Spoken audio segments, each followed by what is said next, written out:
Selamat siang Gatrikers Indonesia, selamat berjumpa lagi dalam acara podcast webinar Waktu Enak Bincang Engineers yang diselenggarakan oleh Kagatrik UI. Pada hari ini saya Asri Darmawan ditemani oleh seorang tamu, seorang pakar industri otomotif Indonesia yang juga kakak kelas saya di waktu di kuliah UI. Beliau adalah Bapak Insinyur Edward Otto Kanter. Selamat siang Pak. Siang, Mbak. Selamat siang para Gatrikers Indonesia. Saya mau mengenal Pak Edward lebih dalam ya, secara pribadi ya. Sebelum kita bicara tentang sektor nanti otomotif. Pak Edward bagi saya salah satu orang yang unik. Dari pengalaman saya juga bekerja gitu. Saya adalah orang yang tidak dari awal karir sampai akhir itu berpindah-pindah, maksudnya pekerjaannya. Nah, saya melihat dari CV Pak Edward, Bapak ini unik buat saya karena saya tidak punya pengalaman yang sama.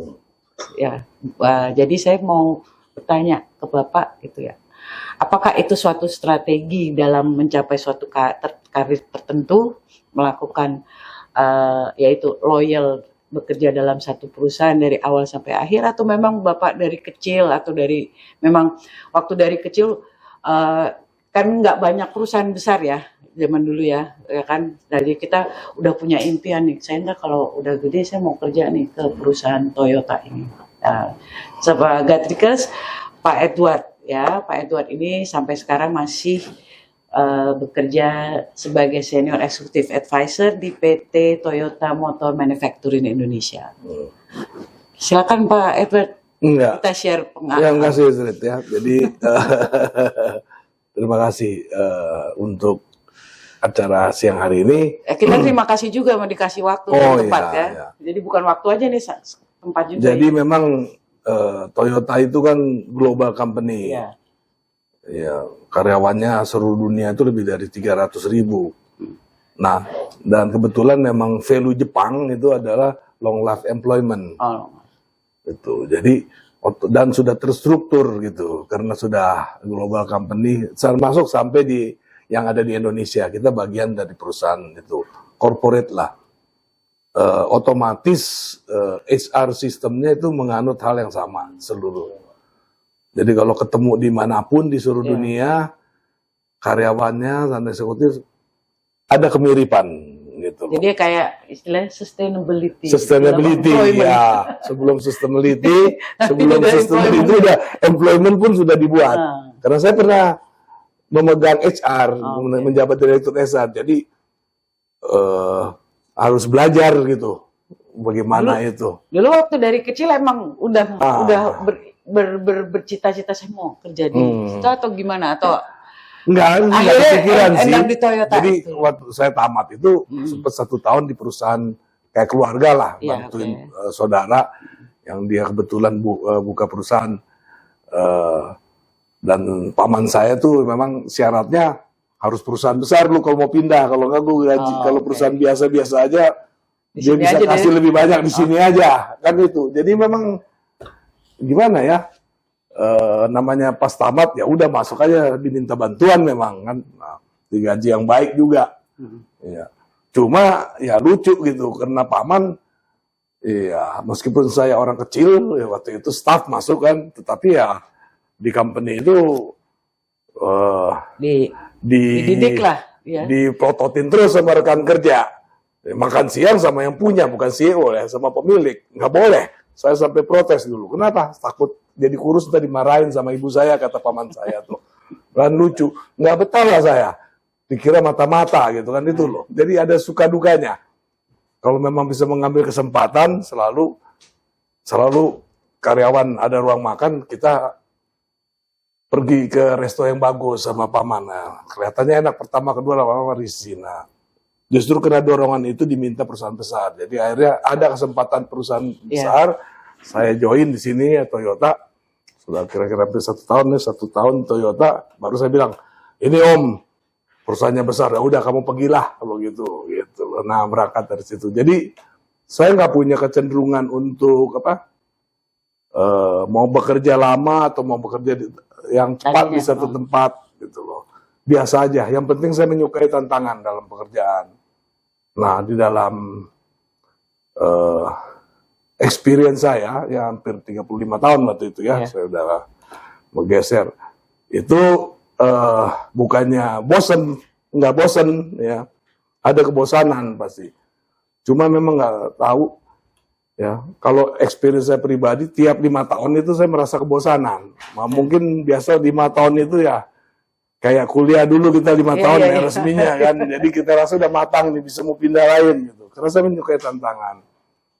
Nah, tapi ya HR sistem kita bisa membaca, mendetek rupanya. Jadi saya dikasih kerjaan, dikasih tanggung jawab yang lebih atau pindah, dikasih challenge lah. Challenge ya. Lupa gitu loh sama kebosanan. Orang dikasih challenge, kalau challenge itu kan goal sih ya, hasil udah jelas, wajib. Ya nggak boleh, nggak minimum tuh, hasil minimum tuh harus ada. Tapi time, ya, kita mengelola time itu dalam kurun waktu yang tepat. Itu salah satu khususnya filosofi waktu, itu filosofi dari Toyota yang kuat. Karena kalau kita punya filosofi, kita jual barang ke konsumen ya, kita buatlah barang dengan jumlah yang diperlukan. Jadi jangan bikin stok turun ya. Tetapi juga waktu yang yang kedua adalah tipe yang dibutuhkan. Makanya variannya banyak dari ujung ke ujung. Terakhir sesuai dengan waktu. Ya, jadi nggak bikin stok, jadi minimize stok. Gitu. Sehingga filosofi itu juga masuk sampai ke masalah tadi ya, tidak hanya masalah di produk kita pabrik gitu ya, tetapi masuk ke seluruh lini termasuk HR gitu. Jadi dikasih tantangan, waktu harus masuk. Nah, udah lupalah kita. Tiap 5 tahun begitu. Habis itu ya seiring dengan itu karir planning ikut gitu loh. Karena corporate. Jadi tiap kali 5 tahun gitu masuk ya gitu, pindah-pindah. Terus ada rotation system ya kan. Ya, lupa tahu-tahu udah tua gitu pensiun kita. Ya, kalau kita bekerja di satu tempat lama, kalau pekerjaannya cuma itu tuh nggak ada tantangan tuh kayak apa bedanya sama robot ya. Makanya ya ini salah satu strategi dari perusahaan Toyota kan waktu itu mengolah sumber daya manusianya ya kan satu dalam supaya akhirnya mereka itu merasa betah dan tapi mereka betah itu tapi karena mereka juga secara human itu mereka diberdayakan dikembangkan ya dimaksimalkan ya, human tapi dimaksimalkan jadi mereka itu akhirnya dibesarkan ya. Iya, dimatangkan. Kalau istilah kasarnya dieksploitasi. Pernah ada yang tuduh, ya kan seolah-olah itu sampai kayak begitu. Tipis-tipis sih, tapi sebenarnya kita mengeksploitasi diri kita untuk menjadi orang yang lebih baik ya. Yang tadi yang kayak tantangan itu kan. Kalau nggak kayak robot nanti kan. Betul. Iya kan. Jadi kerjanya itu mulu. Jadi itu soalnya itu buat saya itu karena suatu pengalaman yang saya tidak pernah saya alami karena kalau Toyota mungkin apakah karena itu perusahaan udah mapan udah besar jadi mereka jadi mereka lebih pada sustainable ya. Kalau perusahaan-perusahaan baru kan memang masih baru berkembang ya jadi mereka kadang-kadang memang perlu ambil orang ini karena kelamaan orang lama. Oke. Sekarang kita kita bicara ya, kita masuk kepada sektor otomotif. Saya mau juga bertanya ya, juga untuk share kepada para Gatrikers ya. Toyota ini kan perusahaan yang global ya. Nah, jadi dan itu banyak sekali kan varian ya, ya kan merek itu, ya kan mereknya mungkin sekarang udah berapa merek kali dari awal terberdiri ya. Model Toyota maksudnya? Iya, maksudnya Toyota. Yang Toyota, waduh. Kita kalau lihat model basic aja sudah dari yang paling kecil jenis cc yang 1000-an, ya kan 1300 ya. 1000 zaman dulu masih 1000 ya, sampai yang truk gitu, kita pegang semua. Jadi ratusan lah. Ratusan. Nah, kalau itu model basic merek ya. Kita bicara varian. Ini Toyota Motor Manufacturing Engineering ini bisa diceritakan sejarah berdirinya gitu. Ya, pendeknya kalau kita bicara dalam payung organisasi yang besarnya. Ya, kita dulu sama-sama dengan Astra tahun 70 ya, dibuka 71 ya kalau nggak salah. Itu jadi sudah lama. 71. Mulai dengan distribusi ya kan. Kemudian bangun pabrik tahun 73. Jadi lokal konten yang sekarang lagi ya udah rame dari dulu, kita udah berpikir lokal konten. Dari 73 kita mulai memproduksi mobil, masih semi knockdown lah ya. Ahli teknologi itu baru mulai ditanya-tanya, belajar ya kan. Jadi mulai tahun 73 itu. Iya, terus 78 itu ada kesempatan kita bikin Kijang. Kijang doyok itu. Ya, itu pertama mobil kayak gerobak itu kan. Tapi ternyata meledak karena sesuai dengan kebutuhan. Itu tapi kalau di daerah itu masih dicari. Di daerah masih sampai sekarang. Terus gitu kan. Berkembang terus ya kita bikin body, mulai dari assembling, ya body, ya kan. Terus sampai ke mesin. Nah, saya tuh termasuk era di mana mesin dibuat dari scrap besi loh, dilebur. Itu akhir 80. Jadi karena mesin itu lokal kontennya tinggi, ada permintaan juga. Tapi yang menjadi challenge, tantangan, kalau mesin itu tidak hanya untuk domestik. Ini kita bicara domestik dulu ya. Kalau mesin itu juga untuk ekspor global. Jadi pada waktu bikin mesin yang di challenge lah.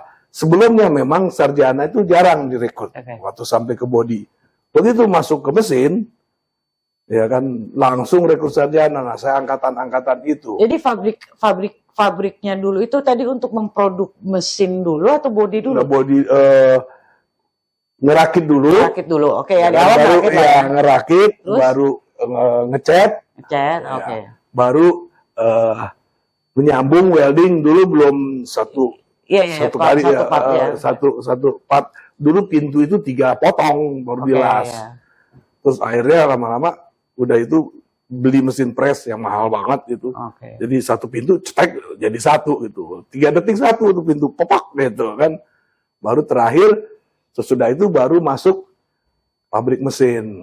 Mesin tua sampai peleburan foundry mesin itu. Itu teknologi dasar. Nah, itulah lokal konten, sehingga dalam usia kita yang udah boleh dikatakan di atas 50 tahun itu ya kalau kita sebenarnya udah pembuatannya tuh udah antara 75 sampai 95% lokal kontennya. Lokal kontennya udah 75% sampai 95%. Ya, dan melibatkan vendor list yang ribuan sebenarnya. Tier 1 kita tuh ada 200 tier ya, tier 1. Jadi misalnya AC, Denso, itu satu perusahaan itu. Tapi bayangkan Denso itu company-nya ribuan tuh anggotanya.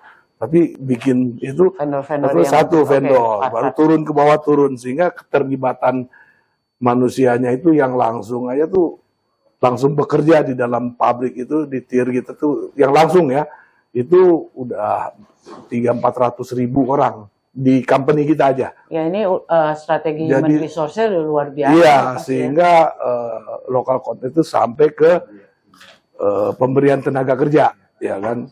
Belum yang indirect ya, indirect itu support office atau apa.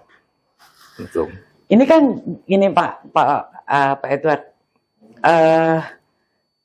Kan tadi itu kan Pak jenisnya banyak ya, variannya ya. Sekali. Saya tuh nggak ngebayangin bagaimana strategi dalam pengembangan fabrikasi. Apakah satu pabrik itu bikin satu model, maksudnya satu tipe, atau ini kan pasti kan pabriknya banyak ya. Nah ini strategi dalam pengembangan kayak gini. Dulu itu daya beli masih sulit. Iya. Jadi saya masih masuk di era khususnya kalau yang domestik. Makanya pada waktu banyakkan domestik, ya kan jualannya, volumenya dikit kan. Nah, sehingga pabriknya itu kayak Alumagada. Apa lu mau gua ada gitu istilahnya. Jadi Masih satu lokasi ya? Satu Line. belt conveyor, Satu belt satu conveyor, line. oke. Itu tantangannya susah sekali di produktivitas ya dan maupun di kualitas.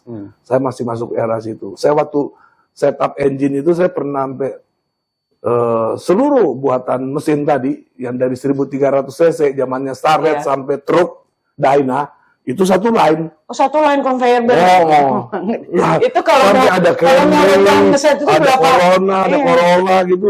Jadi campur itu mesinnya, partnya itu kemudian karena jumlahnya dikit ya. Iya, karena Nah, masih sedikit memungkinkan lah ya, masih masih memungkinkan. Tetapi itu skill kita tuh dibahas dari ditempa dari situ. Bagaimana men-challenge itu. Lama-lama situasi sekarang sudah jadi dedicated gitu. Oke. Karena volume kecapai, apalagi dengan adanya ekspor kita tuh 50%.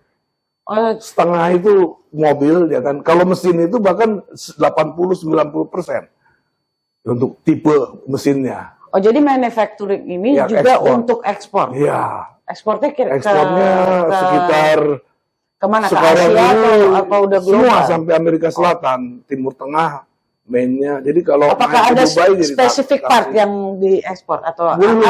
udah jadi sama mobil di sampai mobilnya? otomatis kan partnya juga kan buat after service. Oke. Itu Mobil yang jenis CBU. apa yang kira-kira? Dan setir kanan, setir kiri.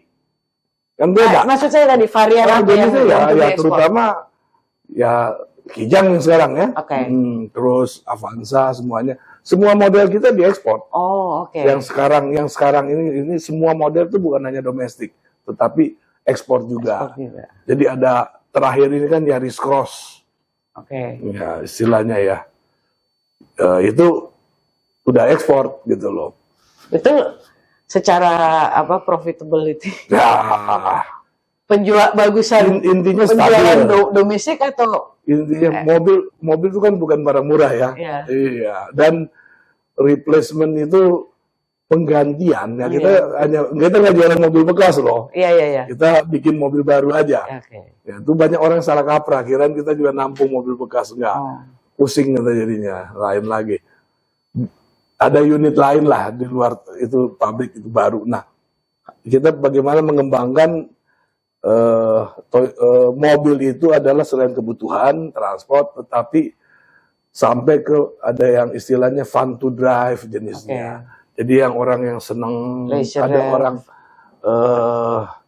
eksistensi untuk fashion ya kan sampai situ. Nah, itu. Makanya tipenya macam-macam sampai Ya itu mahal, kan. boleh nggak saya tanya? Ada jenis-jenis itu kan terjadi ada segmentasi ya? Oke. istilahnya. Kalau yang di Indonesia misalnya Toyota segmentasi. Kalau di luar kan setahu saya Kalau- Toyota ada ya. ada Lexus kan. ada- Sampai ke Lexus. Ya. Di sini kita jualan juga, cuman kita import. Oke. Karena Kalau di sini kalau segmentasinya volumenya jadi dikit. kayak apa pembagiannya? Segmentasi untuk yang pembuatan di sini ya ada LCGC ya, low cost green car karena Oke. isunya kan bensin nanti, yang cc kecil itu.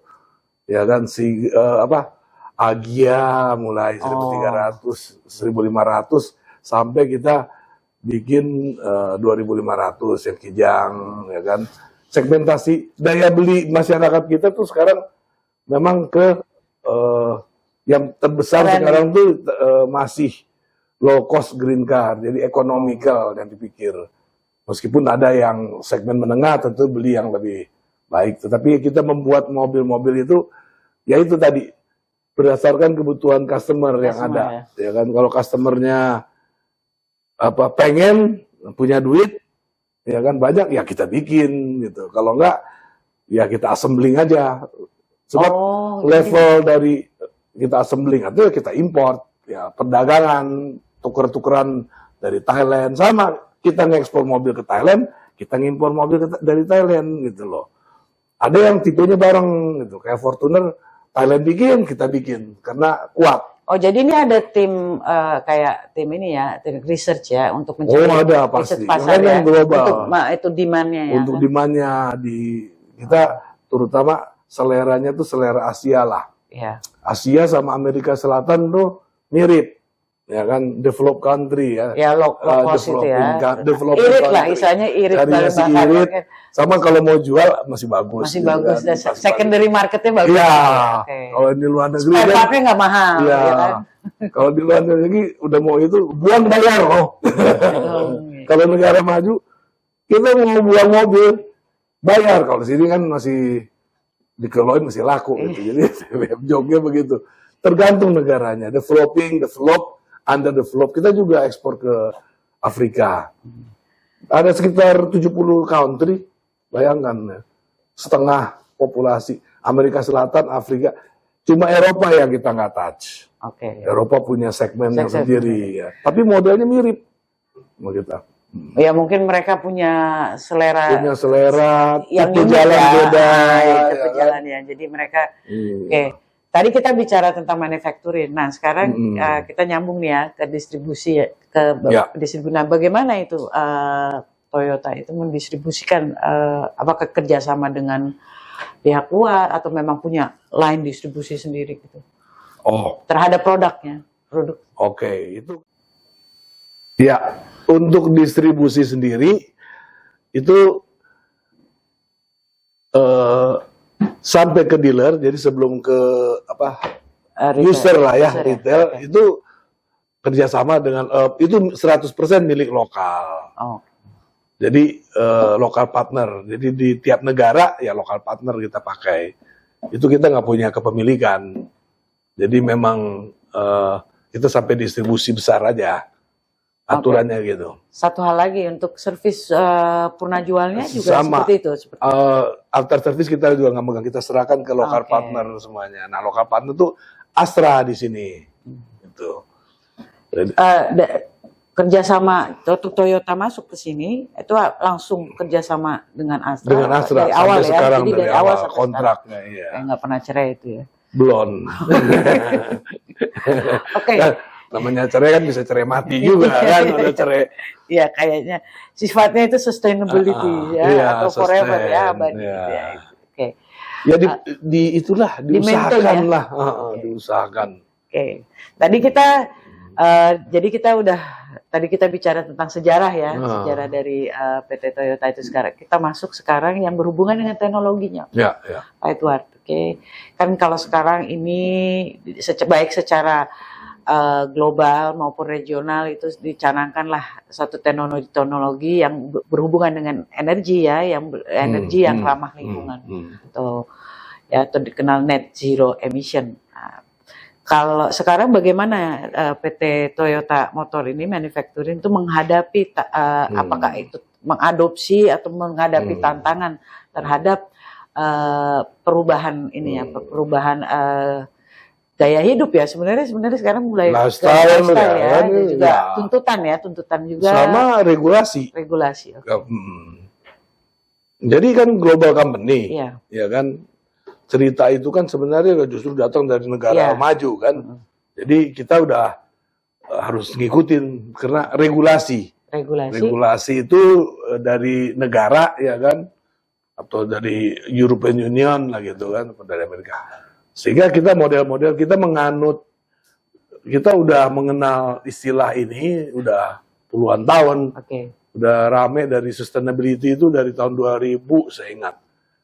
Kita mulai ke sini. Mungkin dari 95 kali ya kalau di Eropa gitu dulu. Jadi tahun 2000 kita sudah belajar sustainability, istilah sustainability itu adalah yang sampai ke karbon netral sekarang. Produk-produk kita juga kita kembangkan teknologinya. Nah, kita menganut namanya multi pathway. Ya. Jadi kita bisnis, ya kan. Jadi pragmatis, ya kan. Orang bisnis itu pragmatis.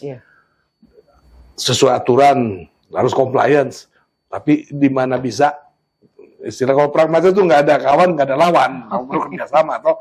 Ya, terus ya harus sesuai aturan tetapi ya. Sehingga kita mengembangkan melihat di tiap-tiap area itu, di tiap-tiap wilayah itu ya harus ada yang beli ya produk kita, tapi infrastruktur otomatis kan itu adalah negara yang nyiapin kan harusnya ya.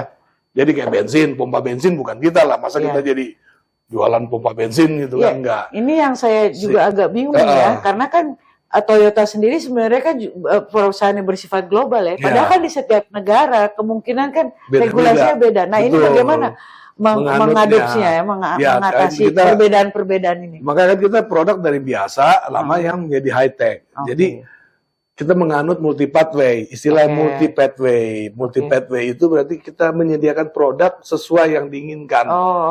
Itu bensin biasa sampai yang bensin paling jelek pun ya mesinnya harus kita buat untuk tes mesin untuk bensin yang paling jelek.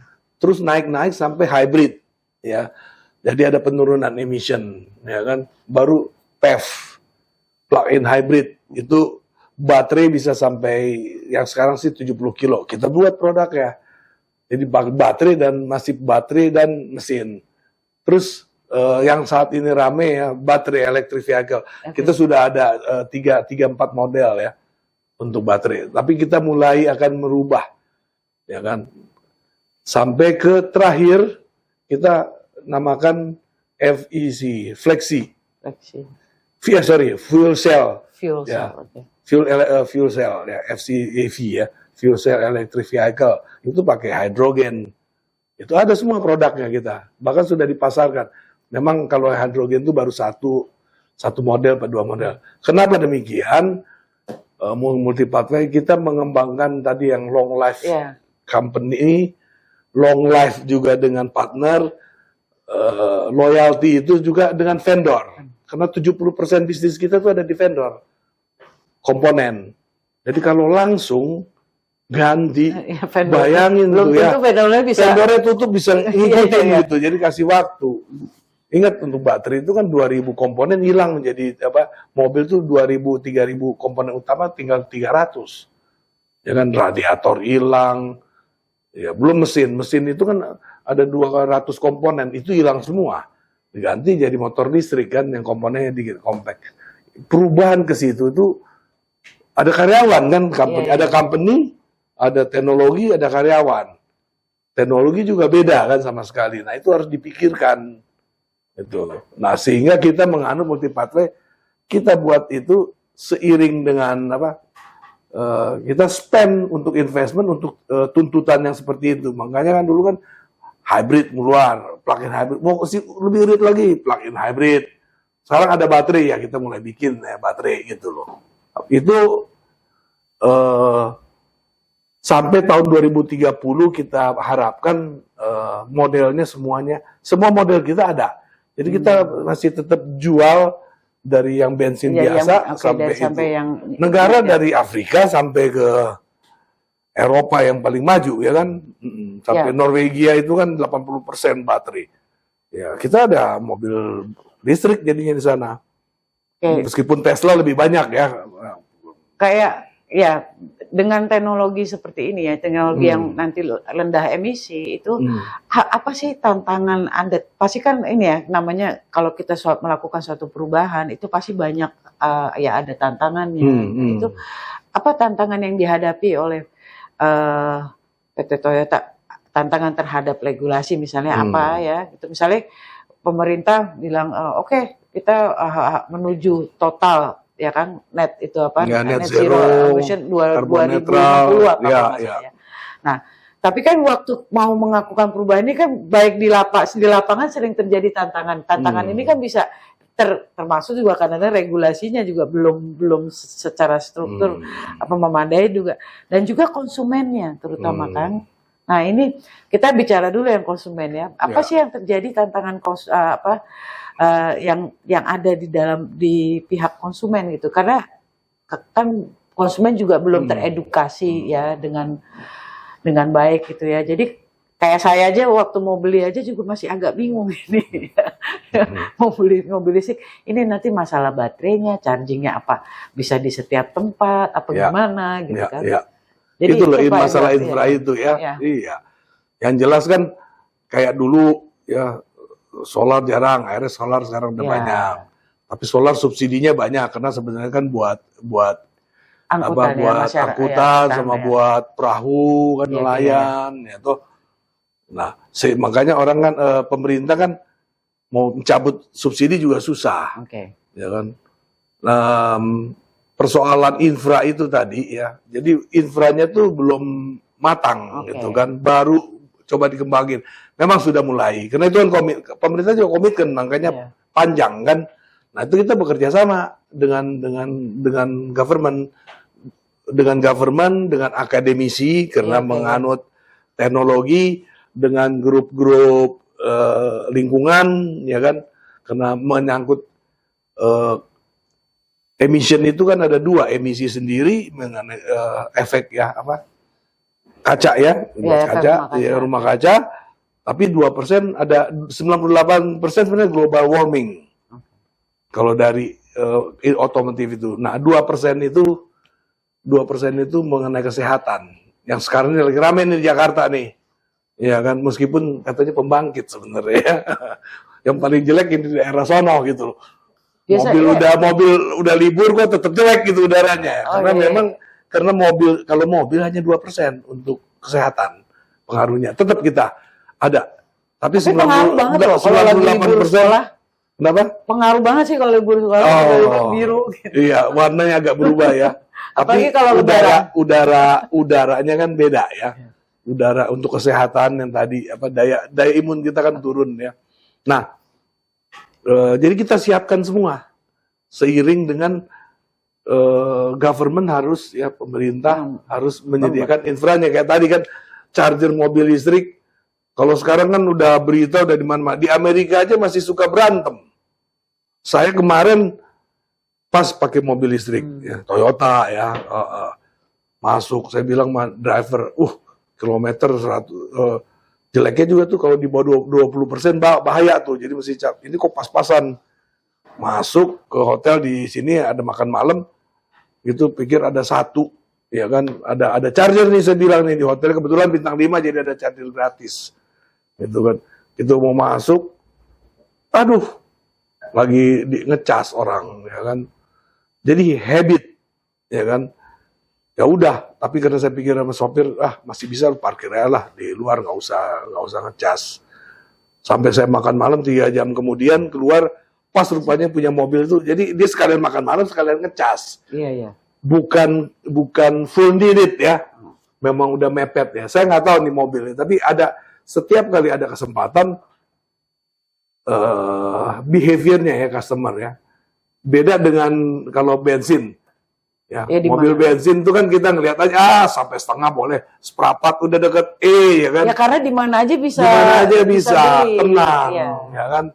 Nah behavior yang seperti itu di mana ada padahal masih terbatas ya, kebetulan tuh ada satu gitu ya, sekalian makan ya, dia ada satpam di depan ya, dia lepas aja dia cas kan, ditinggal sama dia kan berjam-jam gitu loh.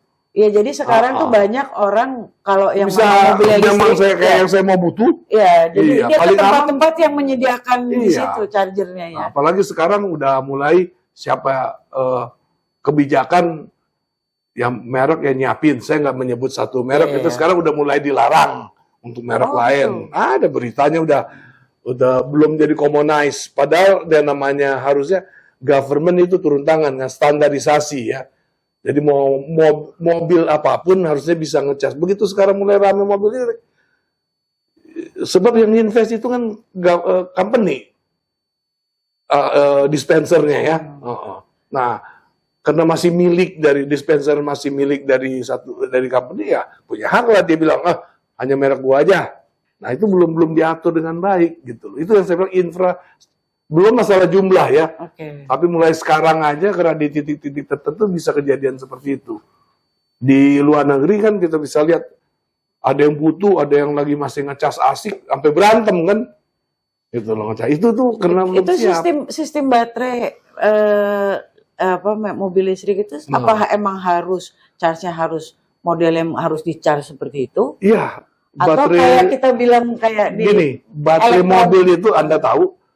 Ya, baterai mobil itu HP 1400 HP baterai. Iya, punya satu ya kadang-kadang panas kan. Ya, duduk di atas 1400 itu. Jadi ngecas baterai kan tidur. Itu ya, tegangan ini 1400 kapasitas 1400 HP kita itu mesti dicas kan. Kalau ngecasnya di rumah yang paling kecil ya itu bisa 16 jam sampai 7 jam, 7.700 watt itu bisa 8 jam tidur. Tapi kalau Kayak sekarang kita isi bensin 3 menit. Sekarang ini kan yang dispenser itu ada yang sampai setengah jam, ada yang 1 jam. Ya, kalau mau full dari 0 sampai dari 20 sampai 100. Itu yang pakai ultra high itu ya 100 kilowatt, 200 kilowatt tuh. Untuk ini high speed charger lah gitu. Iya, high speed charger ya kan. Itu bisa nerangin 1 RT itu kan. Mesti di tempat-tempat yang khusus. Ya itu kan mahal ya infranya. Nggak, yang saya lihat kayak di Amerika tuh yang kayak model GoSend itu ya untuk charger itu maksudnya. Itu after service. Iya, tapi untuk baterainya kan? Iya, jadi itu after service biasanya itu bagian dari dealer tuh. Dia jualan after service, dia punya storage energy kan. Jadi kalau ada yang mau mogok atau apa, mobilnya datang itu isinya storage energy buat ngecas. Dan jadi sementara itu diakalin kayak gitu. Iya itu makanya. Fix charger, fix dispenser itu kan populasinya belum banyak. Iya. Everybody can use, ya kan, semua orang bisa pakai. Kalau yang PLN punya gitu kan, itu bebas ya. Tapi kalau yang punya satu merek, sekarang tuh udah mulai dilarang jadinya, nggak bisa pakai. Itu untuk merek lain gitu loh.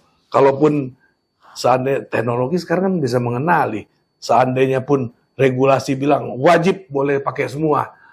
Tetapi kan ya sama kayak inilah. Ya. Iya. Charger handphone aja ya nggak bisa. Android sama itu nggak jadi worldwide begitu kan, apalagi ini belum tentu bisa selain daripada port, karena listrik ini benar-benar IT ya, bisa aja dia nge-reject, dia bisa bikin program, dia bisa ya, artinya kalau merek gua bisa ngisi sampai 100%, kalau merek lain ngisi sampai 60 stop gitu kan. Perdagangan, persaingan dalam Bisnis perdagangan ya. Gitu. Lo punya saya gitu kan. Hal-hal seperti itu kan harus diatur gitu kan. Harus ada regulator pemerintah. Pak Edward, biasanya kalau terjadi perubahan kayak teknologi itu biasanya memerlukan waktu berapa lama sih untuk supaya bisa akhirnya mulai stable gitu ya. Maksudnya mulai kayak orang bilang mulai. Ya memang sih kalau pikir otomotif ini sangat menarik ya. Ya kalau pikir kan dari kita gerobak kuda itu tahun 1900-an awal ya, mulai itu membutuhkan itu kan, mulai dari Ford itu butuh 70 ya 100 tahun lah ya, ini mulai baterai kan akhir 90. Kita termasuk pionir dengan hybrid ya kan, pionir itu untuk emisi sama pemakaian bahan bakar minimal. Tahun 90 kita udah mulai dengan hybrid. Terus, nah itu tapi sekarang ini teknologi yang dengan baterai, kami sebenarnya udah di skala development ada teknologi baterai yang namanya go-kart atau apa, kita udah dari tahun 60 kita udah ada. Cuma memang kan customer kan mintanya responsif apa segala macam, bukan kayak towing gitu kan, gitu kan odong-odong nggak bisa ngebut ya kan apa. Jadi teknologinya belum kemana. Nah, sekarang ini kan udah menyerupai yang bensin kan. Itu luar biasa teknologi 20 tahun terakhir. Ya memang merek-merek yang lain ya. Karena tahu gitu bahwa harus masuk ke disruption ini kan. Jadi dalam waktu 20 tahun masuk. Udah 20 tahun yang umurnya nih. Mobil listrik ya. Nah ini kalau itu satu lagi ya. Cepet lah. Kita kan 100 tahun yang lama ya. Ini satu lagi yang tadi, kalau biasanya kan memang mobil Jepang tuh terkenal secondary marketnya masih kuat kan. Nah ini kan mobil listrik ini juga orang masih bingung nih, karena secondary-nya belum terbentuk. Ya. Secondary market itu harus terbentuk, akan terbentuk bila populasi udah masuk. Jualan udah masuk. Makanya salah satunya begitu kan. Jadi kalau beli kendaraan itu kan, beli mobil baru itu selain selera, keinginan, untuk purpose apa, kemudian juga after sales-nya bagaimana? After sales juga penting. Pelayanannya, layanan purna jualnya bagus apa enggak? Ya kan? Baru terakhir resale value, ya kan? Secondary market. Itu dia. Itu dipikirin juga soalnya waktu mereka beli, ya kan? Waktu mereka beli jenis mobil aja, maksudnya merek mobilnya mereka tahu, oh kalau merek yang ini. Istilahnya ada yang merek tinggi gitu kan. Baru megangnya kayak taksi dulu pakai Argo kan. Megangnya udah jalan, iya kan. Nah kalau mobil-mobil yang ini kan baru megang, baru nyetir Iya, pulang iya, rumah, udah tinggal harganya nggak turun 30%. berapa lah gitu kan. Iya Nah itu terus bertahan di titik berapa? Terus kalau ada anomali, habis 2 tahun karena inflasi kita tinggi, Iya, iya. malah lebih untung, ya kan? Macam-macam lah orang pikirannya. Secondary market itu dibentuk harus oleh pemilik, tetapi bekerja sama ditunjang oleh dealer Iya, ya. iya. Dia yang harus develop, harus menyangga. Makanya ada istilahnya orang kan masuk buyback. Iya, Itu iya. buat jaga secondary itu buyback, ganti baru. Harus jual mobil baru, Iya. yang lama buyback aja gitu istilahnya. Ya ini Nah, kayaknya, buyback itu dia harus bisa salurin di daerah lain kan. ya ini soalnya untuk membeli Belum ini kayaknya terbentuk. belum terbentuk. Ini makanya Iya, orang iya. mau beli agak mikir-mikir ini ntar kalau saya mau tuker nih gimana? Iya. Value mobil ini bagaimana? Value money-nya bagaimana kan? Iya, iya. Oke. Kita udah bicara ya tadi Iya. masalah teknologi. Nah, Iya. kita sekarang ke bagian yang terakhir nih, berhubungan dengan Pak Edward kan juga sebagai pembina di Kagatrik UI ya. Jadi mungkin kesan-kesan atau pesan-pesan apa yang bisa disampaikan kepada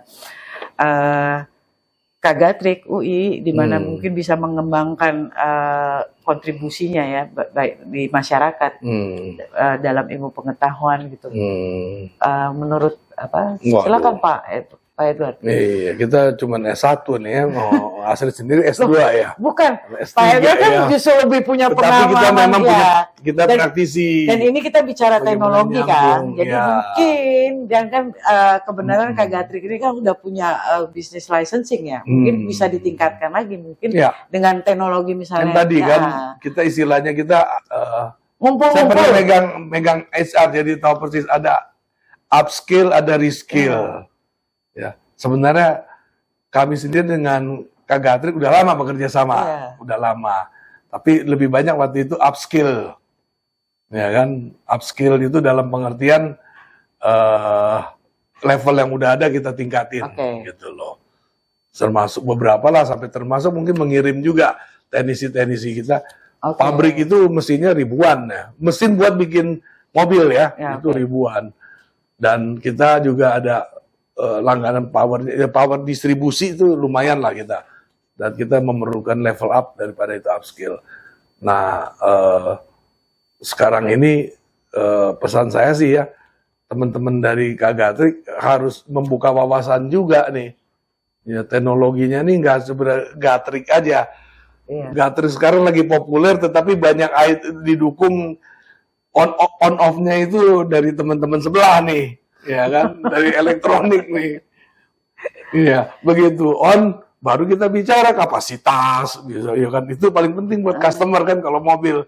Tapi ngonin sama off-nya tuh kalau Gatrik kan cuma breaker aja kubak gitu kan. Nah, zamannya sekarang kan harus yang teknologi digital. Nah, itu harus punya wawasan, harus belajar mengenali bagaimana korelasi disiplin ilmu sehingga bisa dipakai lah, bisa berkarya di pekerjaan, di industri, ya kan, multidisiplinnya nggak usah dalam-dalam banget. Saya sendiri otodidak jadinya belajar semuanya kan sama sekolah kantor sih untuk belajar kayak begini, ya kan. Nggak, harapan saya kan kalau alumni yang biasanya lebih banyak akhirnya tempat ngumpul-ngumpul. Maksud saya tuh justru juga akhirnya alumni suatu badan yang tadi yang produktif ya, yang akhirnya juga bagi teman-teman yang sebenarnya kan usia pensiun di Indonesia sebenarnya kan belum tua-tua banget ya. Iya tuh. Nah, jadi maksud saya akhirnya dikembangkan mengembangkan suatu bisa jadi badan riset atau badan produksi teknologi high tech gitu ya yang akhirnya bisa menarik, bisa memberikan suatu tempat. Iya, kalau yang senior itu kan udah banyak. Kaya gitu loh. Iya, kita kan itu Ya, isu di otomotif lah ya. Iya. Isu di otomotif itu isu Ya makanya nanti di isu sama lingkungan, isu apa? Pak Edward jadi iya, kan. isu lingkungan, isu emission, isu karbon netral itu. Iya, nanti kita bikin kan. Itu kan bagian produsennya kan. Iya. Tapi kita pada waktu nggak harus kita serahin ke orang, tanggung jawab moral kita belajar pada lagi sembari memproduksi bagaimana mengurangi, bahkan substitusi atau bagaimana mengatasi, ya kan? Emission kontrolnya itulah, gitu kan? Itu ilmu yang disiplin ilmu maupun itu yang ya kerjasama lah sama teman-teman yang lain. Iya. Tapi memang mainnya tuh ada di kita sebenarnya. Kalau kita yang bikin kok, gitu kan? Iya. Kan? Jadi dari awal kalau yang lain kan follow up based on result, tapi kita kan based on planning. Iya. Ya Kak Gatrik itu. Itu yang based mungkin on planning loh. ya. Kita membuat produk. Itu jadi makanya menjadi pusat R&D lah nanti suatu saat Harusnya kali ya. iya, diskusi sama itu. Iya. Kalau kita nggak bikin pakar-pakarnya banyak mesti kumpulnya. Kalau kita mau bikin ini loh, ya tentunya bicara duit lah ya, investment berapa. Nah, apa akibatnya dari disiplin ilmu yang lain? Iya, lebih berat, lebih kurang. Tapi udah kita nggak usah bikin yang ini. Iya, bikin itu yang dia lain lah. Mas. Ya, Gitu. mudah-mudahan Itu ya nanti ke ngembanginnya depannya kayak gitu ya, begitu, jadi iya. pusat R&D lah. Dan Apakah- ini berkesinambungan. Adik-adik kelas saya juga, adik-adik kelas kita ya, Iya. itu juga ada beberapa yang berkarya di tempat kami. Ini bukan nepotisme ya, memang mereka memang punya unggul ya. Ya nggak ada. Termasuk unggul lah gitu. Ya itu kan tadi kalau kita lihat kan juga sebenarnya perusahaan Jepang bersifat lebih kekeluargaan di mana mereka memaintain itu kan dari Long kesinambungan life ya, ya itu kan kan. basicnya kan bangun suatu keluarga. Iya, betul. Ya kan? Iya. Kalau kita bicara gitu kan kemungkinan udah beberapa generasi yang juga kerja di situ. Betul. Ya kan? Iya. Oke, terima kasih Pak Edward atas Sama-sama. kesempatannya Ya. pada hari ini. Baiklah, Gatrikers, sekian pembicaraan kita dengan Bapak Insinyur Edward Otto Kantes, yang nanti selanjutnya para Gatrikers bisa melanjutkan ya, bisa ada lanjutan perbincangan terutama dalam teknologi itu nanti saksikanlah di webinar yang jadwalnya bisa dicek nanti di website. Oke. Terima kasih, sampai berjumpa lagi di kesempatan lain.